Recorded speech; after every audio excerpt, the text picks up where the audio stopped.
ಓ ಬಂದ್ಬಿಡಿ ಭವ್ಯಕ್ಕ, ಏನು ದಿನಾ ಬರೋರಂಗೆ ಹೇಳ್ತಾ ಇದ್ದಾರೆ. ನೀವು ಬಂದಿದ್ದು ಯಾವಾಗ ಹೇಳಿ? ನಾನು ಬಲ್ಗಡೆ ಬಂದಾಗ ಬಂದಿದ್ದು, ಅದಾದ್ಮೇಲೂ ಯಾವಾಗಲೂ ಬರಲ್ಲ. ನೀವು ಬರಕ್ಕೆ ನಾನು ಇರಲ್ಲ ಬಿಡಿ, ಹೋಗಲಿ ಬಿಡಿ. ಓ ನೀನು ಬಲ್ಗಡೆ ಅನ್ನೋಕ್ಕೂ ನೆನ್ಪಾತ್ ಕಣೆ ಅಶ್ವಿನಿ. ಎಂತ ಗೊತ್ತಾ, ನಂಗಂತೂ ಬೇಜಾರ್ಗಂದ್ರೆ ಬೇಜಾರಾಗಿತ್ತು ಒಂದು ದಿವಸಕ್ಕೆ. ನಮ್ಮನೇಲಿ ನಂಗೆ ನೆನಪಿರ್ಲ ಕಣೆ, ನಮ್ಮನೇಲಿ ಇವರೇ ಹಿಂಗೊಂದಿನ ಜಗಳ ಆಡ್ತಾ ಹೇಳೇ ಬಿಟ್ರು ಕಣೆ. ನಂಗೆ ಹೊಟ್ಟೆಯಲ್ಲಿ ಒಂಥರ ಒಂದು ಸಂಕಟ ಆಗಿದೆ ಅಂದರೆ ನೋಡು. ಎಂತ ಗೊತ್ತಾ, ನನ್ನ ಅತ್ತೆ ಮಗಳು ನಾನು ಭಾರಿ ಕ್ಲೋಸ್ ಇದ್ವಿ ಕಣೆ. ಅವಳದು ನನ್ನ ಕಿಟ್ಟ ಹುಟ್ಟಿ ಒಂದು 2 ವರ್ಷನೋ 3 ವರ್ಷ, ಕಿಟ್ಟಿಗಿನ್ನು 3 ವರ್ಷನೂ ತುಂಬಿರಲ್ಲ. ಆವಾಗ ಅವಳು ಮದುವೆ ಆಗಿದ್ದ. ಅವಳು ಭವ್ಯ ನೀ ಬಾ ನನ್ನ ಬಲ್ಗಡೆ, ನೀ ಬಾ ನನ್ಗೆ ಬಲ್ಗಡೆ ಅನ್ನೋಕ್ಕೆ ಶುರು ಮಾಡ್ಕೊಂಡ್ಲು ಕಣೆ. ಸರಿ ಅಂತ ಅವಳು ಬಲ್ಗಡೆ ಹೋಗಿದ್ದೆ ನಾನು. ಅವಳು ಬಲ್ಗಡೆ ಹೋಗಿ ಹಂಗೆ ಅವಳದು ಮದುವೆ ಎಲ್ಲ ಆಗಿತ್ತು, ಚೆನ್ನಾಗಾಗಿತ್ತು. ಮದುವೆಯಾಗ ಒಂದು 2 ತಿಂಗಳು 3 ತಿಂಗಳಿಗೆ ತವ್ರ ಮನೆಗೆ ಬಂದ್ಲು. ಹೊಂದಾಣಿಕೆ ಆಗ್ತಿಲ್ಲ ಅಂತ ಅವಳು ಡೈವರ್ಸ್ ಆದ ಕಣೆ. ಈಗ ಬೇರೆ ಮದುವೆ ಆಗಿ ಈಗ ಗನಾಗದಳು ದೇವ್ರ ದಯೆಯಿಂದ ಈಗ 2 ಮಕ್ಕಳು ಅದಾವೆ, ಎಲ್ಲ ಖುಷಿಯಾಗದಾರೆ. ಅವಳದು ಹಿಂಗಾಗಿತ್ತ. ಆಮೇಲೆ ಇನ್ನೊಬ್ಳು ಬಲ್ಗಡೆಗೆ ಹೋಗಿದ್ದೆ ಕಣೆ. ನನ್ನ ದೊಡ್ಡಮ್ಮನ ಅತ್ತಿಗೆ ಮಗಳದು ಅಷ್ಟೇ, ಅದು ನಮಗೆ ದೂರದ ನೆಂಟ್ರು ಅವರು. ಆದರೂ ಅವಳು ನಾನು ಕ್ಲೋಸು, ನಾವು ಇದು ಕಾಲೇಜಲ್ಲೂ ಕ್ಲಾಸ್ಮೇಟ್ಸಾ. ಅವಳು ಅಯ್ಯೋ ಭವ್ಯ ನೀ ಬಾರೆ ನನ್ನ ಬಲ್ಗಡೆ, ನೀನು ಬಾರೆ ನನಗೆ ಬಲ್ಗಡೆ ಅನ್ನೋಕ್ಕೆ ಶುರು ಮಾಡ್ಕೊಂಡ್ಲು. ಮತ್ತು ಸರಿ ಅಂತ ಅವಳು ಬಲ್ಗಡೆನೂ ಹೋಗಿದ್ದೆ. ಅವಳು ಇದು ಫಾರಿನಲ್ಲೆಲ್ಲ ಹೋಗಿದ್ಲು, ಅವಳು ಗಂಡ ಫಾರಿನಲ್ಲೆಲ್ಲ ಸೆಟ್ಲು, ಅಲ್ಲೆಲ್ಲ ಹೋಗಿದ್ಲು. ಮದುವೆಯಾಗ ಒಂದು 5-6 ತಿಂಗಳು ಇಲ್ಲೇ ಇದ್ಲು. ಅದೆಂತ ವೀಸಾನ ಪಾಸ್ಪೋರ್ಟ್ ಅಂತ ಆಗಿರಲ್ಲ ಅಂತ. ಆಮೇಲೆ ಹೋದ್ಲು ಅಲ್ಲಿಗೆ ಗಂಡನ ಮನೆಗೆ. ಅಲ್ಲಿ ಹೋಗಿ 1 ವರ್ಷ ಇದ್ಲೇನ, ಮತ್ತು ವಾಪಸ್ ಬರೋಕ್ಕೂ ಇಲ್ಲಿ ಡೈವರ್ಸ್ ತಗೊಂಡ್ಲು. ಅವನಿಗೆ ಅಲ್ಲೇನೋ ಬೇರೆ ಸಂಬಂಧ ಇತ್ತಂತ ಗೊತ್ತಾತಂತೆ. ತಗೊಂಡು ಈಗ ಅವಳಿಗೂ ಮದುವೆ ಆಗಿದೆ. ಅವಳಿಗೆ ಮದುವೆಯಾಗ ಒಂದು ಮಗಳಿಗೆ ಈಗ 1 ವರ್ಷ, ಮೊನ್ನೆ ಬರ್ತ್ಡೇ ಆಗಿತ್ತು, ಫೋಟೋ ಹಾಕಿದ್ಲು. ಈಗ ಅವಳು ಅಷ್ಟೇ ಚೆನ್ನಾಗಾಗ್ಯಾಳ. ದೇವರೇ ಆಮೇಲೆ ಹೋಗಿ ನಿನ್ನ ಬಲ್ಗಡೆ ಕಣೆ. ನಿಂದು ಅಷ್ಟೇ ಡೈವರ್ಸ್ ಎಲ್ಲ ಆಗೋ ತನಕ ಬಂದಿತ್ತ.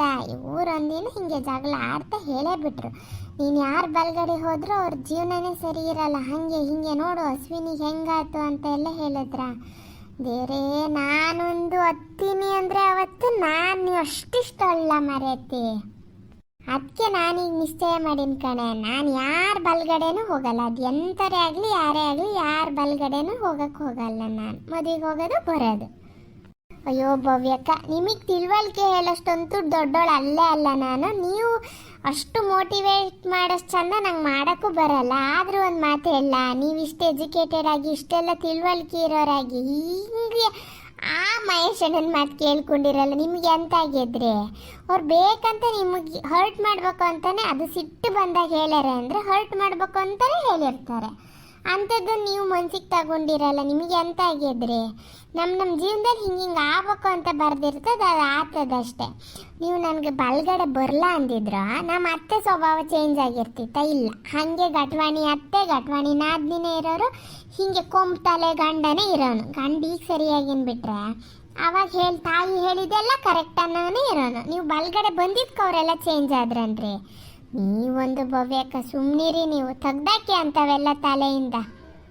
ನೆಕ್ಸ್ಟ್ ಯಾರು ಹೇಳಿ ನಮ್ಮೂರಲ್ಲಿ ಮದುವೆಗೆ ಅದಾರೆ ಹೆಣ್ಣು ಹುಡುಗಿಯರು? ಆದೇಶಣ್ಣನ ಬಲ್ಗಡೆ ಹೋಗೋಕ್ಕಾಗಲ್ಲ. ಇನ್ಯಾರು? ಪುಟ್ಟಕ್ಕನ ಬಲ್ಗಡೆ ನೀವೇ ಫಿಕ್ಸು. ನಿಮ್ಮ ಜೊತೆ ನಾನು ಬರ್ತೀನತ್ತ. ಆವಾಗ ನಾನು ನಿನಗೂ ಇಬ್ಬರು ಬಲ್ಗಡೆ ಹೋಗೋಣ, ಪುಟ್ಟಕ್ಕನ ಬಲ್ಗಡೆ. ಅದೇನತ್ತದ ನೋಡೋಣ. ತಗಿ ಮಾರೈತಿ ನೀನು ಹೋಗಿ ನೆಟ್ಟಗಾನಾಗಿರಲಿ. ನಾನು ಬಸ್ ಬುಕ್ ಮಾಡ್ತೀನಿ. ನಾನು ಹೋಗಿ ಒಂದು 15 ದಿನಕ್ಕೆ ನೀವು ಬರ್ಬೇಕಷ್ಟೆ. ಅಲ್ಲ, ನಾನು ಹೋಗಿ 15 ದಿನಕ್ಕೆ ಬರ್ಬೇಕು ಅಂತೀಯಲ್ಲ ಅಶ್ವಿನಿ. ನೀನೀಗ ಹೋಗೋಳು ಅಮ್ಮನ ಕರ್ಕೊ ಹೋಗಲ್ಲನೆ. ಅಮ್ಮಗೆ ಬಾರೆ ಅಮ್ಮ ಅಂತ ಅಂದೆ. ಅದು ಇಲ್ಲ, ನಾ ಬರಲ್ಲ ಮರೇತಿ, ನೀವು ಹೋಗಿ ಅಂತ ಸರಿ ಬಿಡು ಅಂತ ಅಂದೆ. ಅಲ್ಲ, ಹೊಸ ಮನೆ ಎಲ್ಲ ಮಾಡ್ಕೊಂಡಿರ, ಮತ್ತು ಜೋಡಿಸ್ಕೊಡಕ್ಕೆ ನಿಮಗೆ ಗಂಡ ಹೆಂಡತಿ ಸರಿ ಆಗಲ್ಲೇನೋ ಅಂತ ಜ್ಞಾನ ಮಾಡಿದೆ. ಹೇಳು ನೀನು ಪದ್ಮಕ್ಕಗೆ ಒಂಚೂರು ಬಾ ಅಂತ ಒತ್ತಂಕಿ ಮಾಡು. ನೀನು ಬಾಯಿ ಮೇಲೆ ಕರ್ದೆ ಏನು, ನಿಂಗೂ ಬರೋದು ಬೇಡ ಅನ್ನಂಗಾಗ್ಯದೆ ಏನು? ನಾ ಕರಿಯಷ್ಟು ಕರ್ದೆ ಮರ್ರ ಭವ್ಯಕ್ಕ, ಅದು ಬರಲ್ಲಂತೆ. ಆಮೇಲೆ ಅಪ್ಪ ಅಂದರು ಹೋಗ್ಲಿ ಬಿಡು, ಇನ್ನೊಂದು 15 ದಿನ ಬಿಟ್ಟು ನೀವು ಹೋಗಿ 15 ದಿನಕ್ಕೆ ನಾನು ಕಳಿಸ್ತೀನಿ ನಮ್ಮನ್ನ ಅಂದ್ರ. ನಾನು ನಿಮಗೆ ಅಮ್ಮಗೆ ಕಿಟ್ಟಿಗೆ 3 ಜನಕ್ಕೂ ಬಸ್ ಬುಕ್ ಮಾಡಿ ವಾಟ್ಸಪ್ಪಲ್ಲಿ ಸ್ಕ್ರೀನ್ಶಾಟ್ ಕಳಿಸ್ತೀನಿ. 3 ಜನ ಲಗೇಜ್ ಇಟ್ಕೊ ಬರ್ತಾ ಇರ್ಬೇಕು. ಬರ್ತಾ ಇರ್ಬೇಕು. ಅಲ್ಲಿ ಬರ್ತಾ ಇರಕ್ಕೆ ನಿನ್ನ ಗಂಡ ನನಗೆ ನನ್ನ ಗಂಡ ಗೌರ್ಮೆಂಟ್ ನೌಕರಿ ಎಲ್ಲ ಮರೆತಿ ಬರ್ತಿರೋಕ್ಕೆ ಇಲ್ಲಿ ಕೃಷಿ ಮಾಡೋರು ರೈತರು ಕೆಲಸ ಇರ್ತದೆ 365 ದಿನ ಆತಾ. ನನ್ನ ಗಂಡ ಗೌರ್ಮೆಂಟ್ ನೌಕರಿ ಆದರೂ ನನ್ನ ಅಪ್ಪ ರೈತರೇ. ನಾನು ಹೆಮ್ಮೆಯಿಂದ ಹೇಳ್ಕೊತೀನಿ ನಾನು ರೈತರ ಮಗಳು ಅಂತ. ನನಗೂ ಗೊತ್ತು ಯಾವ ಕೆಲಸ ಇರ್ತದೆ, ಎಷ್ಟು ಕೆಲಸ ಇರ್ತದೆ, ಏನು ಅಂತ. ನೀವು ನನ್ನ ಹತ್ರ ಎಲ್ಲ ಇಕ್ಪುಂಗಕ್ಕೆ ಬರಬೇಡಿ. ಅಡಿಕೆ ಕೊಯ್ಲು ಮುಗಿದ್ಮೇಲೆ ನಿಮಗೇನು ಕೆಲಸ ಇರಲ್ಲ. ಅಡಿಕೆ ಕೊಯ್ಲು ಬೆಳಿಗ್ಗೆನೇ ಬನ್ನಿ. ಸಂಕ್ರಾಂತಿ ಹಬ್ಬ ಮುಗಿದ್ಮೇಲೆ 15 ದಿನ ಅಂದರೆ ಇನ್ನೇನು ಫೆಬ್ರವರಿ 1st ವೀಕ್ ಅಥವಾ 2nd ವೀಕು ಟಿಕೆಟ್ ಬುಕ್ ಮಾಡ್ತಾ ಇದ್ದೀನಿ. ಬರ್ತಾ ಇರ್ಬೇಕು ನೀವು 3 ಜನ ಅಷ್ಟೇ. ಇದ್ರ ಮೇಲೆ ನಂದೇನು ಮಾತಿಲ್ಲ. ಫೆಬ್ರವರಿಲಿ ಬಂದಂಗೆ ಕಿಟ್ಟಕ್ಕೆ ಪರೀಕ್ಷೆ ಶುರುವಾಗ್ತದೆ. ನೀ ಸುಮ್ಮನೆ ಕಿಟ್ಟಕ್ಕೆ ಪರೀಕ್ಷೆ ಶುರುವಾಗೋದು ಮಾರ್ಚಲ್ಲನ್ರಿ. ನಾನು ಶಾಲೆಗೆ ಹೋಗಿನ್ ಕಣ್ರಿ. ಕಿಟ್ಟ ಹೋತಿರೋ ಸಾಲಿಗೆ ನಾನು ಹೋಗಿರೋದತ್ತ, ಬೇರೆ ಶಾಲೆ ಏನಲ್ಲ. ಮರೇತಿ ಕಿಟ್ಟಕ್ಕೆ ಪರೀಕ್ಷೆ ಮುಗಿಲಿ, ಬೇಸಿಗೆ ರಜಕ್ಕೆ ಬರ್ತೀವಿ ಮರೇತಿ.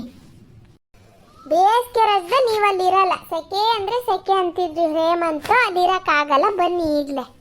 ಓ ಹಾಗೆಲ್ಲ ಎಂತ ಬೇಡ ಕಣೆ. ನೀನೊಂದು ಬೇಗ ಗುಡ್ ನ್ಯೂಸ್ ಕೊಡು. ಆವಾಗ ನಿಂಗೆ ಎಂಥದಾರು ತಿನ್ಬೇಕು ಅನಿಸ್ತಿರ್ತದಲ್ಲ, ಬೈಕೆ ಅಡುಗೆ ಮಾಡ್ಕೊಂಡು ನಾನು ನಿನ್ನಮ್ಮ ಬರ್ತೀವತ್ತ. ಅಯ್ಯೋ ಸುಮ್ಮನಿರ್ರಿ ಭವ್ಯಕ್ಕ, ನೀವು ಒಂದು ಒಳ್ಳೆ. ಹೂನೇ ಹಾಗೆ ಮಾಡು ಆತಾ. ನಿಮಗೆ ನಾವು ಎಷ್ಟು ಬೇಗ ಬರಬೇಕು ಅಂತ ಆಸೆ ಇದೆಯೋ ಅಷ್ಟು ಬೇಗ ಗುಡ್ ನ್ಯೂಸ್ ಕೊಡು, ಬರ್ತೀವಿ. ಆಗಲ್ಲ? ಹಾಂ, ನೀವೀಗ ನಂಗೀಗ ನೆನ್ನೆ ಮೊನ್ನೆ ಮದುವೆ ಆದವಳ ಹತ್ರ ಗುಡ್ ನ್ಯೂಸ್ ಕೊಡು ಅಂತ ಕೇಳಕ್ಕೆ ಬರಬೇಡಿ. ಬೆಳ್ಳಿ ಹಾಕಕ್ಕೆ ಕೇಳಿ, ಸೀನಿಯರ್ಸ್ ಅವರೆಲ್ಲ. ಅದ್ರ ಕತೆ ಬಿಟ್ಟಾತ್ ಮರೇತಿ. ಅದಕ್ಕೆ ಮಕ್ಳು ಸುದ್ದಿ ಎಲ್ಲ ಹೇಳಿ ಪುರ್ಗಾಣ್ಸಕ್ಕಾಗಲ್ಲ. ಅದ್ರದ್ದು ಬೇರೆನೇ ಮಾತುಗಳು.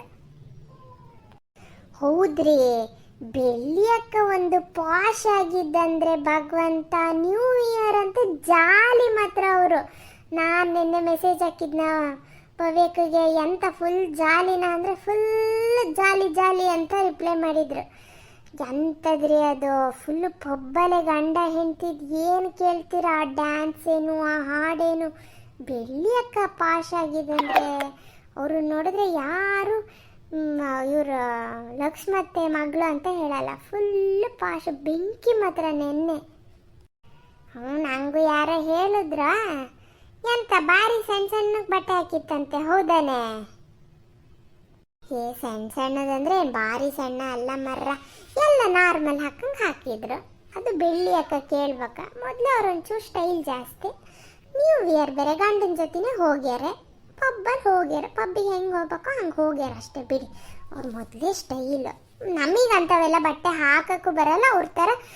ಈಗ ಎಂತ ಗೊತ್ತಾಗಬೇಕಾ, ನಂಗೆ ಅದೇ ಅನ್ಸೋದು. ಈಗ ಸ್ಟೈಲ್ ಮಾಡೋ ಅಂದ ತಕ್ಷಣ ಈಗ ನಂಗೆ ಈ ಥರ ಡ್ರೆಸ್ ಎಲ್ಲ ಹಾಕ್ತೀನಿ, ಸ್ಟೈಲ್ ಮಾಡ್ಬೋದಾದ್ರೆ. ನಂಗೆ ಬೆಳ್ಳಿ ಹಾಕಿನ ಥರ ಎಲ್ಲ ಡ್ರೆಸ್ ಮಾಡ್ಕೊಂಡು ಸ್ಟೈಲ್ ಮಾಡೋಕ್ಕೂ ಆಗಲ್ಲ ಆಯಿತಾ. ಒಳ್ಳೆ ಪೆಕ್ರಿ ಥರ ಕಾಣಿಸ್ತೀನೇನೋ ನಾನು ಆ ಡ್ರೆಸ್ ಎಲ್ಲ ಹಾಕಿದ್ರೆ. ಬೆಳ್ಳಿ ಅಕ್ಕ ನೋಡಿ ಯಾವ ಡ್ರೆಸ್ ಕೊಡೋ ಆ ರೀತಿಲಿ ರೆಡಿ ಆಗ್ತಾರೆ. ನನ್ನ ಮದುವೆ ಆಲ್ಬಮ್ ಮೊನ್ನೆ ನಾನು ಹೇಮಂತ ನೋಡ್ತಾ ಕೂತಿದ್ವಾ, ನಾವು ಅಷ್ಟು ದಿನ ನೋಡೂ ಇರಲ್ಲ ಬಿಡಿ. ಬೆಳ್ಳಿ ಅಕ್ಕ ಚರಣನೇ ಕಣ್ರಿ ಹೈಲೈಟಿಂಗು. ಅಲ್ಲ ನೀವು ಚೆನ್ನಾಗಿ ಕಾಣಿಸ್ತಿದ್ರೆ ಹೇಳಿದ್ದು. ಅವ್ರು ನೋಡಿ ವೆಸ್ಟರ್ನ್ ಡ್ರೆಸ್ಸಿಗೂ ಅಷ್ಟೇ ಸಖತ್ತಾಗಿ ಕಾಣಿಸ್ತಾರೆ, ಟ್ರೆಡಿಷ್ನಲ್ ಡ್ರೆಸ್ಸು ಅಷ್ಟೇ ಸಖತ್ತಾಗಿ ಕಾಣಿಸ್ತಾರೆ. Full jolly. ನಾನು ನೆನ್ನೆ ಬೆಳ್ಳಿ ಅಕ್ಕನ ಫೋಟೋ ಕಳಿಸಿ ಹೇಮಂತಕ್ಕೆ ಹೇಳ್ತಿದ್ದೆ, ನೆಕ್ಸ್ಟ್ ಇಯರ್ ನಾವು ನ್ಯೂ ಇಯರ್ ಹೀಗೆ ಮಾಡಬೇಕು, ನಾನು ಹಿಂಗೆ ರೆಡಿ ಆಗಬೇಕು ಅಂತಿದ್ದೆ. ಹ್ಞೂ ಸರಿ ನೀನು ಫಸ್ಟ್ ಇಲ್ಲಿಗೆ ಬಾ ಅಂತಿದ್ರು ಹೇಮಂತ್.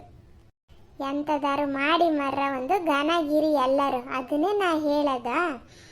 ಅಲ್ಲ ನೀ ಇಲ್ಲಿ ಎಲ್ಲಿ ನಿಂತಿದ್ದೆ ನೀನು? ಎಟ್ಲ ಹೊರಟಿದ್ದೆ? ದೂರನಾ? ಹೌದು ಮರ್ರ, ನಂದೊಂದಿಷ್ಟು ಬಟ್ಟೆದು ಫಾಲ್ಸ್ ಖಾಲಿ ಆಗಿದೆ. ಫಾಲ್ಸ್ ತರಬೇಕಿತ್ತು, ಎಲ್ಲರಿಗೂ ಕೊಡ್ಬೇಕಾ. ಸೀರೆ ಫಾಲ್ಸ್ ಹಚ್ಬೇಕು, ಇನ್ನು ಎಲ್ಲ ಬೇಗ ಬೇಗ ರೆಡಿ ಮಾಡಿ ಕೊಡ್ಬೇಕಾ. ಹಂಗಾಗಿ ಒಂಚೂರು ಇಲ್ಲೇ ಪ್ಯಾಟಿಗೆ ಹೋಗ್ಬರೋಣ ಅಂತ ನಿಂತಿದ್ದೆ. ಈ ಕಲ್ ಬಿದ್ದಿದ್ದು ಬಸ್ಸೇ ಬರಲಲ್ಲ ಇನ್ನು ಅಂತ. ಹೌದಾ, ಬಸ್ ಬರೋ ಹೊತ್ತಾತು. ಸರಿ ಹಂಗ ನಾ ಮನೆ ಬದಿ ಹೊರಡ್ಲನ? ಹೌದು, ನೀವು ಅಲ್ಲೆಲ್ಲ ಮೊಟ್ಟ ಮಧ್ಯೆ ಹೋಗ್ತಿದ್ರಲ್ಲ, ಎಂತಕ್ಕೆ ಎಲ್ಲಿಗೆ ಹೋಗ್ತಿದ್ರೆ? ಅಯ್ಯೋ ಮರೇತಿ, ನಮ್ಮನೆದೊಂದು ಎಮ್ಮೆ ಕರ ಕಣೆ, ಬರೋದೇ ಇಲ್ಲ ಮನೆಗೆ, ಹೊಡ್ಕೊ ಹೋಗ್ಬೇಕು ಅದನ್ನ. ಹಂಗಾಗಿ ಎಲ್ಲದೆ ಅಂತ ಹುಡುಕ್ತಾ ಬಂದಿದ್ದೆ ನಾನು. ಈಗ ಹೋಗ್ಬೇಕು, ನಿನ್ನ ಹತ್ರ ಮಾತಾಡ್ತಾನೆ ಸುಮಾರು ಹೊತ್ತಾತ. ಸರಿ ಹಂಗಾರೆ ಸಿಗ್ತೀನತ್ತ. ಹ್ಞೂ ಸರಿ ಕಣ್ರಿ ಭವ್ಯಕ್ಕ. ಹುಷಾರು ನೀನು ನೋಡು, ಒಂದು 5-10 ನಿಮಿಷ ಕಾಯಿ, ಬಸ್ ಬರಲ್ಲ ಅಂದ್ರೆ ನಡಿ ಮನೆಗೆ ಹೋಗು. ನಾಳೆ ನೀನು ಅಮ್ಮನ ಇಲ್ಲ ಅಪ್ಪನ ಯಾರ ಜೊತೆ ಕರ್ಕೊಬಾ.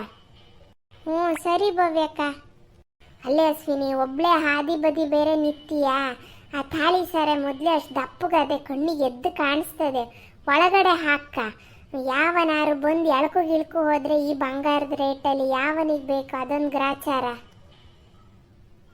ಓ ಹೌದು ಕಣ್ರಿ ಭವ್ಯಕ್ಕ, ನೀವು ಹೇಳಕ್ಕೆ ನಮ್ಮನೇಲಿ ಅಮ್ಮನೂ ಹೇಳೋದು, ವೇಲ್ ಹಾಕು ಹೋಗಿ, ವೇಲ್ ಹಾಕು ಹೋಗು, ಹಂಗೆ ತಾಳಿ ಎದುರುಗಡೆ ಹಾಕು ಹೋಗ್ಬಾರ್ದು ಕಣೆ, ಒಳಗಡೆ ಹಾಕ ಅನ್ನೋದು. ನಾನಂದೆ ಇಷ್ಟು ದಿನ ಎಲ್ಲ ಗಂಡನ ಬಿಟ್ಟು ಬಂದದೆ ಅಂತ ಹೇಳ್ತಿತ್ತು, ಈಗ ಸರಿಯಾಗಿದೆ ಅಂತ ಕಾಣ್ಲಿ ಮರೆತಿ, ಅದಕ್ಕೆ ಮೇಲೆ ಹಾಕು ಹೋಗ್ತೀನಿ ತಾಳಿ ಅಂತ ಅಂದು ಹಾಕು ಬಂದೀನಿ.